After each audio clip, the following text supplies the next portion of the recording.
이 시간 하나님 말씀은 시편 121편 1절에서 8절입니다.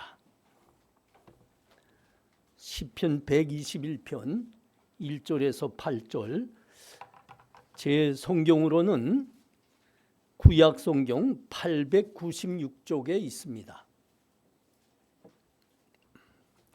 시편 121편 1절에서 8절 제가 봉독합니다. 내가 산을 향하여 눈을 들리라. 나의 도움이 어디서 올까? 나의 도움은 천지를 지으신 여호와께서로다. 여호와께서 너를 실족하지 아니하게 하시며 너를 지키시는 이가 졸지 아니하시리로다. 이스라엘을 지키시는 이는 졸지도 아니하고 주무시지도 아니하시리로다. 여호와는 너를 지키시는 이시라. 여호와께서 내 오른쪽에서 내 그늘이 되시나니 낮의 해가 너를 상하게 하지 아니하며 밤의 달도 너를 해치지 아니하리로다. 여호와께서 너를 지켜 모든 환난을 면하게 하시며 또 내 영혼을 지키시리로다. 여호와께서 너의 출입을 지금부터 영원까지 지키시리로다. 아멘. 성도들이 많이 모이는 어느 큰 교회에 이제 막 신학대학원에 입학하신 전도사님이 이제 교회에 부임하셨습니다. 교회도 처음이고 사역을 시작하는 게 이제 처음이죠. 그래서 부임한 지 얼마 안 돼서 주일 오후 예배 설교를 이제 하게 됐어요. 전도사님이 열심히 준비했습니다. 그리고 강단에 올라가서 어른들을 대상으로 자기 인생의 첫 설교를 하게 됐습니다. 그런데 너무 열심히 준비한 탓인지 본래는 이제 20분만 준비했는데 막상 하다 보니까 1시간을 설교하게 됐어요. 예배가 끝나고 교역자들이 이제 성도님들 가실 때 이제 악수하면서 인사를 하는데 한 장로님께서 전도사님 손을 꼭 잡으시면서 이렇게 말씀하셨어요. 전도사님, 오늘 설교 은혜 많이 받았습니다.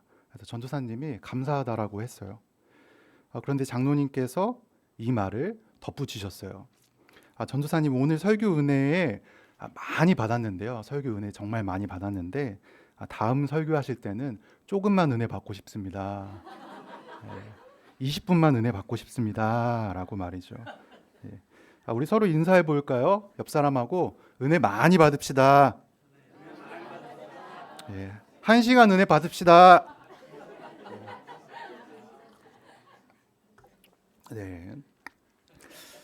지금 11시 30분인데 1시간 한 20분 정도 은혜 받으면 12시 50분, 10분 동안 밥 먹고 연습하시면 되겠네요. 네. 제가 준비를 많이 해서 1시간 20분 정도 은혜 받으면 될 것 같습니다. 자, 기도하고 우리 말씀 나누도록 하겠습니다. 기도하겠습니다. 하나님 아버지, 한 주간 지친 몸과 마음을 이끌고 하나님의 말씀을 듣기 위해 이 예배에 사모함으로 나왔습니다. 주의 종의 입을 통하여 선포되는 말씀이 주의 자녀들의 영혼을 감싸주는 말씀 되게 하여 주사 하나님께서 이들을 지키심을 선포하여 주시옵소서. 감사하며 예수님의 이름으로 기도하옵나이다. 아멘. 이 시편 121편, 이것이 오늘 우리의 본문인데요. 이 시편의 시작은 예배를 드리기 위해 성전에 온, 오늘날로 치면 교회에 온 한 예배자의 외침으로 시작합니다. 어떤 한 예배자가 하나님께 이렇게 소리치고 있습니다.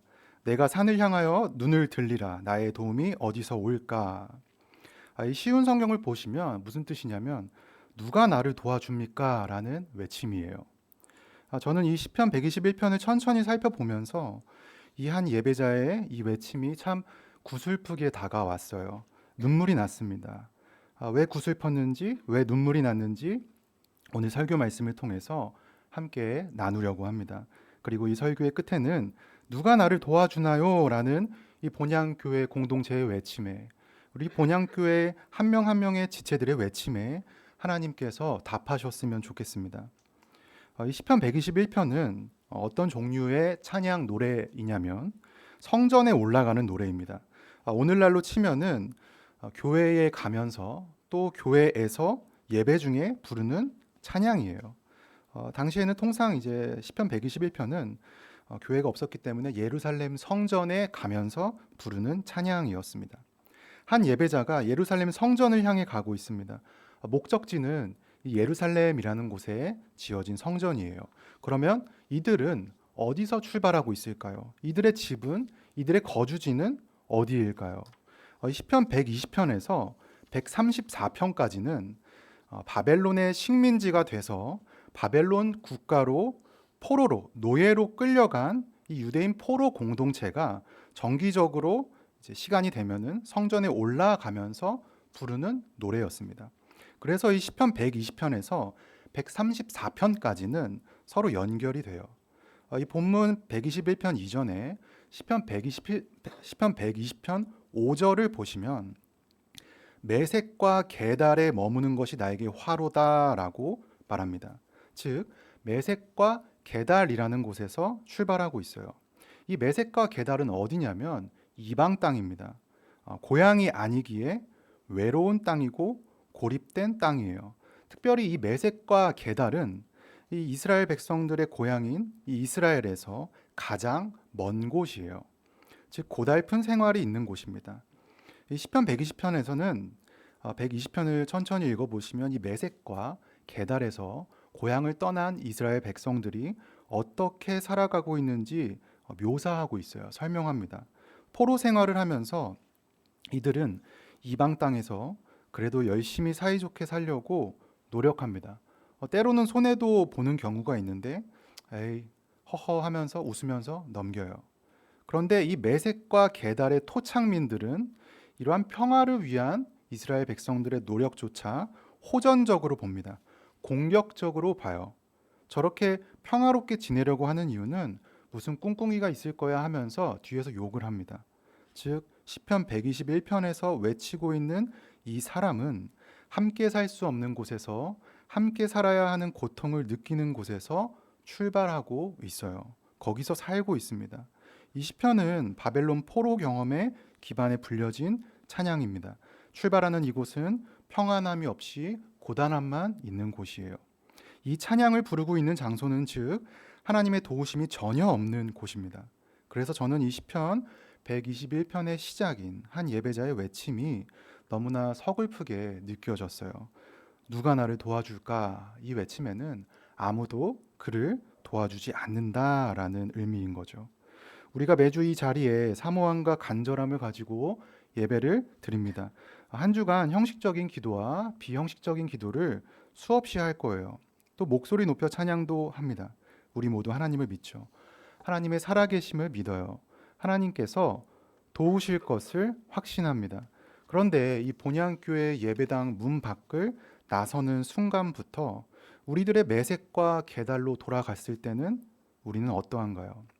1절에 나의 도움이 어디서 올까라고 할 때 1절에 어디서라는 히브리어 원어의 어원을 살펴보면 존재하지 않는다라는 뜻이에요. 즉 도움이 존재하지 않는다라는 뜻이죠. 하나님은 도대체 어디에 계신가 하는 생각이 듭니다. 하나님께서 도와주시면 이렇게 되면 안 되는데, 하나님께서 도와주시면 이러면 안 되는데, 하나님께서 도와주셔야 하는데 하는 생각들이 솟구쳐 나와요. 이 시편 121편은 포로기 이후에 유대인들이 불렀던 찬양인데 나라가 망했고 노예가 되었고 가족들은 죽었고 가족들과 상봉하지 못한 채 찢겨져 버렸습니다. 이 환난과 고난을 겪으면서 후대 유대인들은 굉장히 힘든 삶을 살았어요. 어떤 이는 슬픔이 있었고 어떤 이는 갈등이 있었고 어떤 이는 공허함이 있었고 어떤 이는 허망함이 있었습니다. 슬픔과 갈등과 공허함과 허망함이 있는 이 매색과 계달, 그곳에서 나의 마음이 이렇게 힘든데 하나님은 어디에 계실까? 하나님께서는 존재하실까? 아마 하나님은 적어도 나에게는 함께 해주시지 않는 것 같다라며 한숨을 쉬는 탄식, 이것이 바로 본문 1절의 의미입니다. 한 예배자는 거기에서 끝나지 않고 나지막히 말해요. 나의 도움은 천지를 지으신 여호와에게로다. 슬픔과 갈등과 공허함과 허망함이 있는 그곳, 내가 머무는 매색과 계달에서 천지를 지으신 여호와께서 도와주실 것이다 라고 말이죠. 이 시편을 연구하는 교수님들은 이 시편 121편을 성전에 올라가면서, 즉 교회에 오면서 듣는 찬양, 부르는 찬양인과 동시에 성전에서도, 교회에서도, 예배 중에 불려지는 찬양이었다라고 합니다. 성전에서 불려질 때는 예배 드리는 사람과 제사장 간의 제의적인 대화라고 해석해요. 제사 속에 불려진 대화라는 거죠. 즉 오늘날로 치면 이 1절에서 2절의 외침은 곧 지친 마음을 가지고 어려운 고민을 가지고 여러분들의 거주지인 메섹과 게달에서 출발해 오늘 본향교회 주일 오전 예배에 당도한 여러분들의 외침인 것이고, 이어서 제시되는 3절에서 8절은 하나님께서 신앙적인 권위를 부여하신 제사장 곧 설교자를 통하여 주시는 메시지입니다. 하나님께서는 한 예배자의 외침을 들으시고 설교자를 통하여 당신의 대답을 이렇게 전해주세요. 여호와께서 너를 실족하지 아니하게 하시며 너를 지키시는 이가 졸지 아니하시리로다. 이 실족한다라는 뜻은 히브리어 원어로 여러 의미가 있습니다. 멍에를 진다, 가난하게 된다, 흔들린다, 미끄러진다, 환난을 당한다. 즉 하나님께서는 이렇게 말씀하시는 거죠. 여호와께서 너를 실족하지 아니하게 하실 것이다. 여호와께서 너에게 멍에를 지게 하지 않을 것이다. 여호와께서 너를 가난하게 만들지 않을 것이다. 여호와께서 너를 흔들리지 않게 하실 것이다. 여호와께서 너를 미끄러지지 않게 하실 것이다. 여호와께서 너가 환난을 당하지 않게 하실 것이다. 왜냐하면 여호와께서 너를 지키시기 때문이다. 그럼에도 우리는 하나님의 지키심이 의심이 됩니다. 그래서 제사장은 이렇게 다시 한번 선포해요. 이스라엘을 지키시는 이는 졸지도 아니하시고 주무시지도 아니하시리로다. 4절에서는 이 언급되는 이 주무신다라는 의미는 잠을 잔다라는 의미도 있지만 특별히 죽은 자를 향해서 사용합니다. 우리는 종종 하나님께서 이렇게 내가 힘든데 어디 계실까? 살아 계십니까? 존재하십니까? 도와주십니까? 나의 기도를 듣고 계십니까? 하나님께 트집 잡아서 따져 물을 때가 있습니다. 그러한 우리를 향해서 하나님께서는 말씀하세요. 나는 졸지도 아니하고 죽지도 아니한다. 너를 지키기 위해서 그 하나님께서 지금 우리의 곁에 계시고 우리 옆에 살아계신다라고 말씀하시는 거죠. 이 5절에 가면 지킨다는 의미는 4절에서 지킨다는 의미보다 확장되어 사용되는데, 원어로 이는 목자들이 양떼를 지킬 때나 파수꾼들이 24시간 불침번을 서며 성을 지킬 때 지키는 대상을 한눈도 팔지 않고 지키듯 그렇게 지킨다라고 의미가 확장되어 말하고 있습니다. 내가 어려운 건 알고 계실까? 내 마음이 힘들고 슬프고 공허한 것은 인지하고 계실까? 여호와께서는 아십니다. 우리의 생각과 마음을 목자처럼 파수꾼처럼 주의 깊게 살피고 계세요. 그렇게 아십니다. 그런데 왜 우리는 모를까요? 하나님께서 분명히 아시고 돌보시는데 이 목자처럼 파수꾼처럼 주의 깊게 살피시는 하나님의 도우심을 우리는 왜 못 볼까요? 이 5절에서 그늘이라는 단어는 종종 히브리어 원어로 형상을 갖지 않는다라는 의미로 사용돼요. 즉 하나님의 도우심이 눈에 보이지 않는 이유는 하나님께서 돕지 않으시기 때문이 아니라 하나님의 도우심이 또한 하나님께서 모양도 없으시기 때문에 우리에게 포착되지 않는 것뿐입니다. 자, 그렇다면 하나님께서는 나를 지키기 위해 어떻게 일하고 계실까요? 유대인들이 살았던 팔레스타인의 낮의 해와 밤의 달은 이 낮의 더위와 밤의 추위를 말해요. 팔레스타인 지역의 낮의 더위, 밤의 추위는 사람의 생명을 앗아갈 수 있을 정도로 살인적입니다. 영하 3, 40도 내려가고 낮이 되면은 영상 40도, 50도까지 올라가고 살인적이죠. 그걸 막아주고 계신다라는 건데, 이것을 우리의 신앙생활과 이어보면 우리를 어둠 가운데 그냥 내버려 두지 않는다라고 우리가 해석할 수 있습니다. 즉 이 예배가 끝나고 다시 돌아갈 내 삶의 처소들에서 갈등과 어려움과 슬픔이 여러분들의 마음과 생각을 공격하지 못하게 막아주신다라는 거예요. 하나님께서는 대신 막아주시며 일하시며 도우시며 지키겠다라고 하시는 겁니다. 이 7절에서는 모든 환난을 면하게 하시며 지키겠다라고 합니다. 이 대부분의 사람들이 교회에 다니는 이유는 예수님을 믿으면 안전하다라고 생각하기 때문입니다. 예수님을 믿으면 안전하다라는 것은 위험이 생기거나 사고 날 염려가 없다라는 뜻이에요. 예수님을 믿으면 고난과 환난과 어려움이 안 올 거라고 생각합니다. 그런데 오히려 예수님을 믿으면 안전하지 않아요. 예수님을 믿으면 위험해집니다. 예수님을 믿기 때문에 사고가 생겨요. 예수님을 믿기 때문에 환난과 고난과 고통과 어려움이 임합니다. 그렇다면 하나님께서 지켜주신다라고 하는 것은 거짓말일까요? 지금까지 순례자를 향해서 예배자를 향해서 행했던 이 제사장의 선포는 어떻게 된 걸까요? 이 7절을 잘 살펴보시면 여호와께서 지키는 대상이 나옵니다. 이 여호와께서 지키시는 대상은 바로 우리의 영혼이에요. 히브리어 원어로 이 영혼은 마음을 뜻합니다.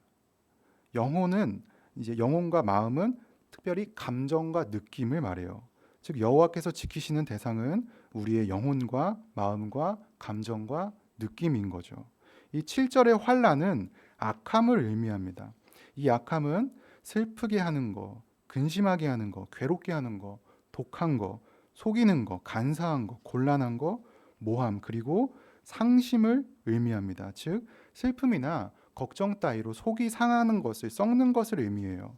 즉 여호와께서 우리를 지키신다라는 것은 이러한 슬픔과 근심과 괴로움과 독함과 속임과 간사함과 곤란함과 모함과 상심과 걱정들이 우리를 공격할 때 그 악함과 그 환난으로부터 우리의 마음과 영혼을 목자처럼 지키신다라는 겁니다. 우리의 감정과 느낌을 파수꾼처럼 지키신다라는 거예요.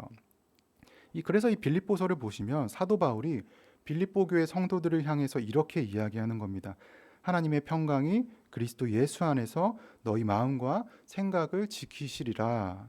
자, 그런데 바울이 이 말씀을 빌립보 교회 성도들을 향해서 선포하는 장소는, 말하는 장소는 교회가 아니었습니다. 안식처가 아니었어요. 집이 아니었어요. 자신의 집무실이나 목양실이 아니었어요.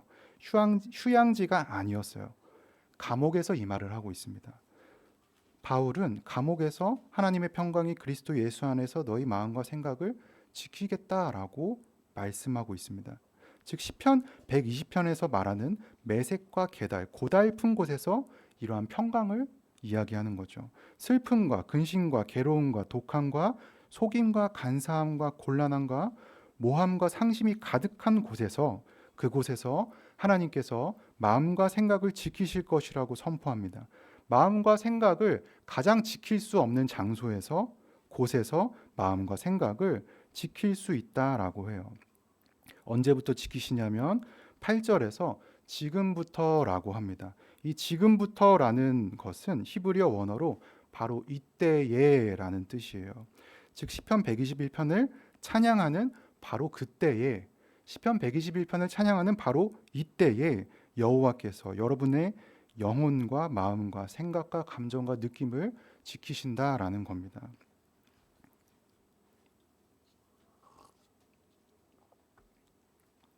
예배가 끝나면 아마 저도 여러분들도 우리 모두 매색과 계달로 다시 돌아갈 겁니다. 외롭고 고립된, 고달픈, 어쩌면 평화를 위한 나의 노력조차 호전적이고 공격적으로 보는, 함께 살 수 없는 곳에서 함께 살아야 하는 고통을 느끼는 이 바벨론 노예 포로 공동체와 비슷하거나 아니면 좀 더 나은 상황이거나 또는 그러한 곳, 그러한 매색과 계달로 돌아갈 겁니다. 그리고 그곳에서 마음을 지키지 못하는 상황과 현실이 당도하고 엄습할 겁니다.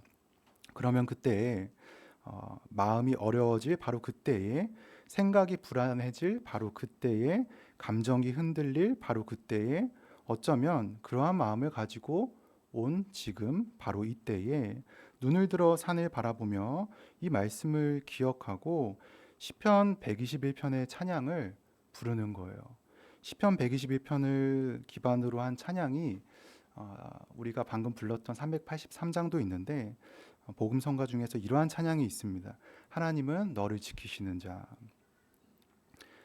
하나님은 너를 지키시는 자, 너의 우편에 그늘 되시니 낮의 해와 밤의 달도 너를 해치 못하리.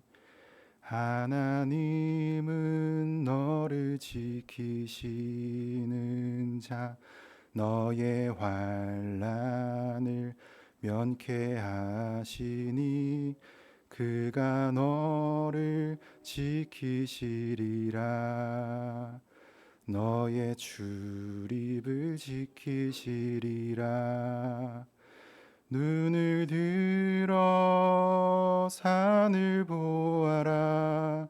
너의 도움 어디서 오나.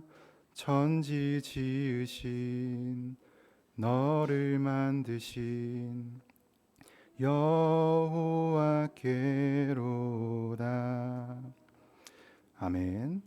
본향교회 성도 여러분, 여러분들의 마음과 생각이 실족하는 바로 그때에, 어쩌면 바로 이때에 오늘 이 찬양을, 이 시편의 말씀을 기억하시기 바랍니다. 그때 마음과 생각을 지켜주시는 하나님께서 곁에 계심을, 지켜주심을 경험하실 겁니다. 간증하실 겁니다. 기도하겠습니다. 우리를 지키시고 보호하시는 하나님 아버지, 말로는 우리가 이렇게 고백하지만 마음 깊은 곳에서는 정말 나를 지켜주시는 것이 맞는지, 나의 가족들을 지켜주시는 것이 맞는지 의심될 때가 참 많습니다. 오늘 우리가 드리는 예배를 통해 우리의 마음과 생각을 지켜주시는 하나님을 만나길 기도합니다. 순례자처럼, 예배자처럼 돌아갈 우리의 처소에 여전히 환난이 있겠지만 그 가운데에서도 주님의 보호하심과 인도하심을 확신하며 살게 하여 주시옵소서. 우리의 모든 순간마다 지켜주시는 하나님을 만나기를 간구합니다. 우리가 메섹과 게달에서 시온산을 바라보며 하나님의 도우심을 구할 때마다 마음과 생각을, 감정과 느낌을 평안으로 지켜주시옵소서. 감사하며 예수님의 이름으로 기도하옵나이다. 아멘.